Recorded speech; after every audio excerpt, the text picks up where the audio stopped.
ప్రభుత్వ నిర్లక్ష్య వైఖరి. తెలంగాణ రాష్ట్ర ప్రభుత్వంలోని ఏవైతే సింగరేణి బొగ్గు బ్లాక్లు ఉన్నాయో సింగరేణి బొగ్గు బ్లాక్లను వేలల్లో పెట్టద్దంటూ మరి కార్మిక సంఘాలన్నీ కూడా మరి నిరసనలు వ్యక్తం చేస్తున్నాయి. ఏదైతే తెలంగాణ వ్యాప్తంగా ఉన్న బొగ్గు బ్లాకులన్నీ కూడా సింగరేణికి మరి ఏదైతే అప్పచెప్పాలని మరి కార్మిక సంఘాలు అయితే మరి నిరసన వ్యక్తం చేస్తున్నారు. మరి ఈ రోజు ఏదైతే బెల్లంపల్లి కార్యాలయం ముందు మరి హెచ్ఎంఎస్ నాయకులు మరి నిరసన వ్యక్తం చేస్తున్నారు. మరి సింగరేణి ప్రైవేటీకరణతోటి అసలు కార్మికులకు ఎలాంటి నష్టం జరుగుతుందో అడిగి తెలుసుకునే ప్రయత్నం చేద్దాం రండి. ప్రైవేటీకరణను వ్యతిరేకంగా మరి కార్మిక సంఘాలన్నీ కూడా మరి నిరసన వ్యక్తం చేస్తున్నాయి.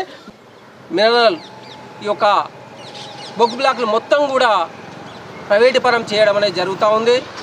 కేంద్రం ముందుగా ఈ యొక్క ఎలక్షన్ల ముందుకు ఇట్లా చూసినట్లయితే ఆ యొక్క నాయకులు సింగరేణి అనేది ప్రైవేటీకరణ సాధ్యం కాదు, ఈ యొక్క 51% రాష్ట్రము ఈ యొక్క వాటా ఉంది, తర్వాత 41% సెంట్రల్ వాటా ఈ యొక్క ఉంది. వాటి ఈ యొక్క సింగరేణి బొగ్గు బ్లాక్లను వేలం అనేది వేయడం ద్వారా ఏమి నష్టం లేదు సింగరేణికి ఏమని రకంగా మాట్లాడడం జరిగింది.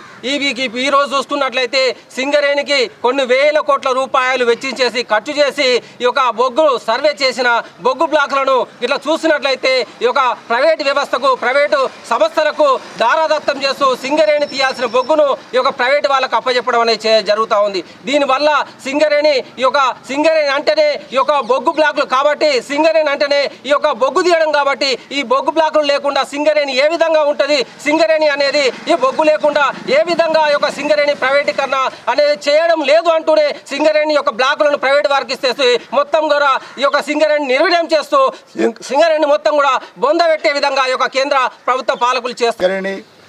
మనకు కనతల్లి లాంటిది సింగరేణి.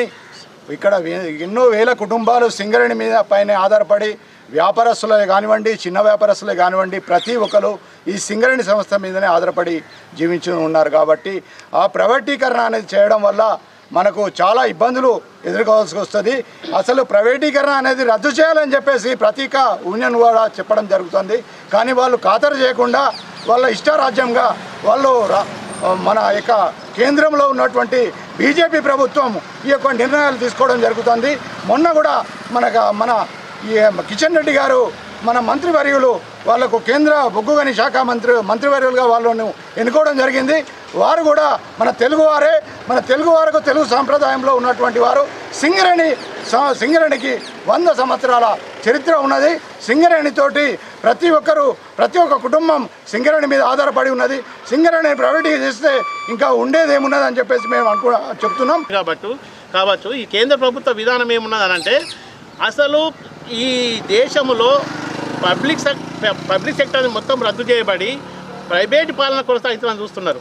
అంటే ఈ దేశంలో బడా పెట్టుబడిదారులు క్యాపిటలిస్టుల ముసుగులో ఈ దేశాన్ని పరిపాలించాలని వాళ్ళు అనుకుంటున్నారు.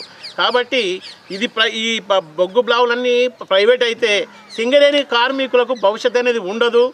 అంటే అతి త్వరలో ఒక 10-20 సంవత్సరాల్లో అసలు సింగరేణి మూతపడే ప్రమాదం ఉన్నది. లేకుండా ఈ యొక్క బొంద పెట్టే ప్రయత్నం అనేది ఈ యొక్క పాలకులు చేస్తూ ఉన్నారు.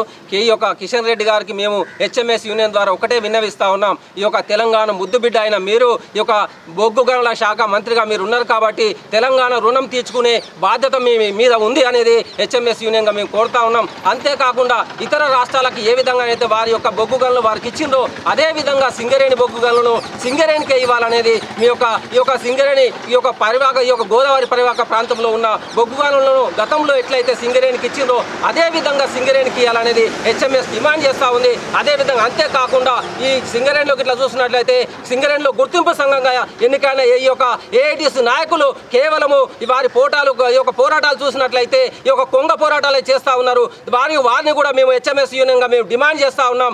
ఐక్య పోరాటాల ద్వారానే సింగరేణిని కాపాడుకోగలుగుతాం. సీతారామయ్య గారికి హెచ్ఎంఎస్ యూనియన్ ద్వారా మేము డిమాండ్ చేస్తూ ఉన్నాం. కాబట్టి పెద్దన్న పాత్ర పోషించేసి కార్మికులందరూ కూడా ఏకదాటి మీద తీసుకువచ్చేసి ఈ యొక్క సింగరేణి బొగ్గు బాలను కాపాడుకోవాలని లేని మీ యొక్క సిద్ధశుద్ధిని నిరూపించుకోవాలనేది హెచ్ఎంఎస్ యూనియన్గా మేము డిమాండ్ చేస్తాం. మీద ఏదైతే తెలంగాణ వ్యాప్తంగా ఉన్న సింగరేణి బ్లాకులు ఏవైతే ఉన్నాయో గతంలో ఇతర రాష్ట్రాల్లో ఏ విధంగా అప్పచెప్తున్నారో అదేవిధంగా సింగరేణికి మాత్రమే అప్పచెప్పాలని హెచ్ఎంఎస్ నాయకులు అయితే అంటున్నారు.